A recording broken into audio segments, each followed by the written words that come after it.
लोकतंत्र का मंदिर नहीं है और उस लोकतंत्र के मंदिर में एक एमपी को गाली गलौज की गई, उनके धर्म के ऊपर टिप्पणी करी गई, जो लग भी नहीं रहा कि हाल फिलहाल कभी मिल भी पाएगी। इस ताकत में सांसद होते हुए वो जो चाहते वो करा सकते थे, क्षेत्र में कुछ भी वो करा सकते थे, क्योंकि उनकी दोनों जगह पर सरकार है। यहाँ हरियाणा में इनकी एंटी जाट पॉलिटिक्स है।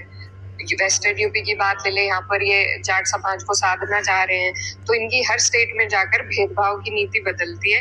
इसीलिए सभी को मिलकर लड़ना मेरे हिसाब से ये बहुत बड़ी समझदारी है और इससे फायदा भी होगा। तंत्र बचाने के लिए सभी लोग इकट्ठा हैं। अगर मुझे अपना कहीं भी लालच दिखता है तो मैं अपने लालच को कभी भी नजरअंदाज नहीं करूंगी।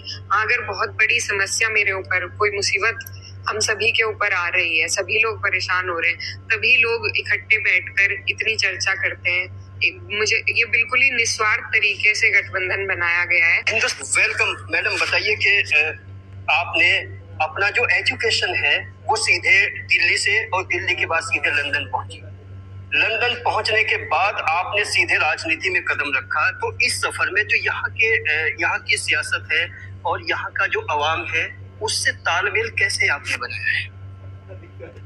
जी, बचपन से ही मैं हॉस्टल में रही हूँ और बाहर ही रहना हुआ। घर पे सिर्फ छुट्टियों में आते थे, लेकिन उस छुट्टियों में जिस तरीके से अपने आपस में सबसे मिलना जुलना रहता था, तो हमेशा लगाव रहा है और हमेशा जान पहचान बातचीत सभी से रही है। इस तादाद पे नहीं रही, इस इतनी बड़ी तादाद में नहीं रही, लेकिन जो अपने घर आने जाने वाले मेरे वालिद साहब के पास जो लोग आते थे उन सबसे मुलाकात रहती थी।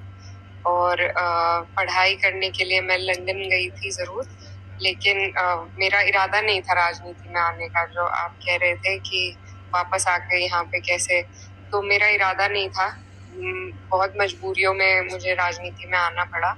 मुझे पॉलिटिक्स में ज़रूर इंटरेस्ट रहता था हमेशा से, लेकिन कभी ये नहीं था कि मैं भी पार्टिसिपेट करूंगी या मैं भी कोई चुनाव लड़ूंगी। तो पढ़ने में बाहर इसलिए गई थी क्योंकि मेरा पीएचडी का इरादा था। रिसर्च की वहाँ थोड़ा जल्दी भी हो जाती है और बेहतर सारे रिसोर्सेज हैं, तो इसलिए मेरा वहाँ से आगे की पढ़ाई भी करने का इरादा था। लेकिन हालात ऐसे बन गए कि वापस आना पड़ा और वापस आकर फिर इस काम में मुश्किल। जैसे आपने लंदन में जो किताबें पढ़ी हैं